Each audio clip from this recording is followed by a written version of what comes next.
Hi, and welcome back to the Network Makeover. I hope you had a great weekend. I'm Daniel Bogdanoff, and today is Monday, December 9th, which means we are giving away 5 more swag bags, and we're only a few short days away from drawing the grand prize $50,000 Network Makeover made up of Ixia gear. Before we draw today's prizes, Mike, who is gaining momentum with the Packet Boy moniker, has prepared a fresh new tip for us. Over to you, Mike.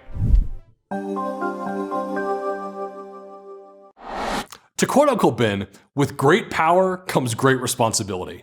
And aside from being one of my all-time favorite comic book cliches, it's also an apt metaphor for your cybersecurity tools.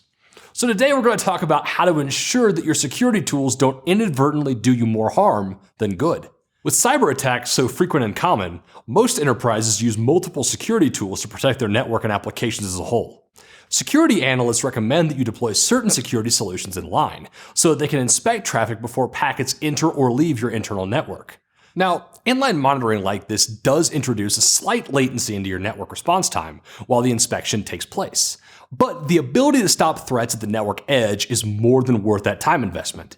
But what if one of your inline tools goes offline and causes your network to go down completely? Well, when it comes to your network and the applications you rely on, downtime is simply unacceptable. It deprives your staff of business-critical systems while infuriating your end users and customers alike, essentially grinding your business to a screeching halt. But therein lies the problem.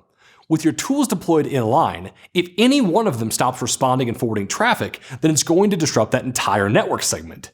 To keep this from happening, you need a bypass switch in place to continually verify that each of your inline tools is up and responding. If the bypass switch cannot confirm that your tool is working, then it fails open and allows traffic to flow through the tool and into the network anyways. This prevents network downtime while you troubleshoot your tools. Now, many security tools today come with an internal bypass switch that performs this exact same function. Tool vendors sometimes refer to these things as failsafe.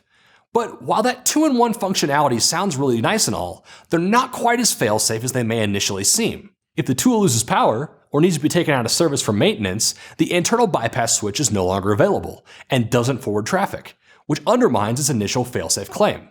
With an internal bypass switch, your only option is to wait for a scheduled downtime window to perform scheduled tool maintenance. Now, a better solution is to use an external bypass switch, which sits in front of your inline security tools. This enables you to separate control of the tool from control of your live network. With an external bypass, if you take an inline tool offline, the external bypass keeps traffic moving. This is particularly helpful when you need to proactively take the tool offline for troubleshooting or for things like upgrades. But it's worth bearing in mind that not all bypass switches are created equal. So when you're evaluating external bypass switches, be sure to look for modular designs with the flexibility to support multiple network segments. Also be sure to look for switches that can be configured to forward traffic from a downlink to a backup tool on an alternate link. Lastly, consider bypasses that can support tools operating in an active-active mode, like the, shameless plug, Ixia iBypass switch.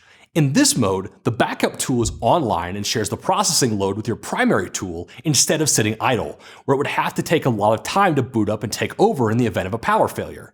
This means that there's virtually zero delay when one bypass stops and the other one has to take over. So there you have it, a little switch with big consequences. And hopefully I've been able to whet your appetite to learn just a little bit more.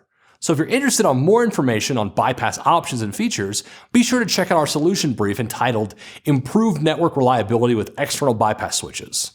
And until next time, this is Packet Boy, signing off.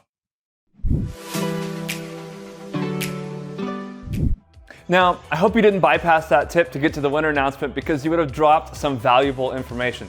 Either way, it's now time to draw today's winners.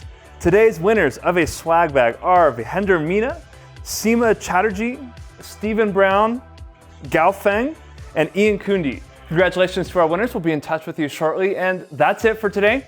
I'm Daniel Bogdanoff. Thanks for watching, and I'll see you tomorrow.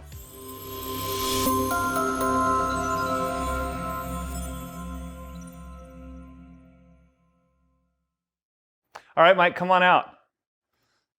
He's taking the bypass thing too seriously, and he's literally walking around the room. No, the point is to get in front of the camera. God.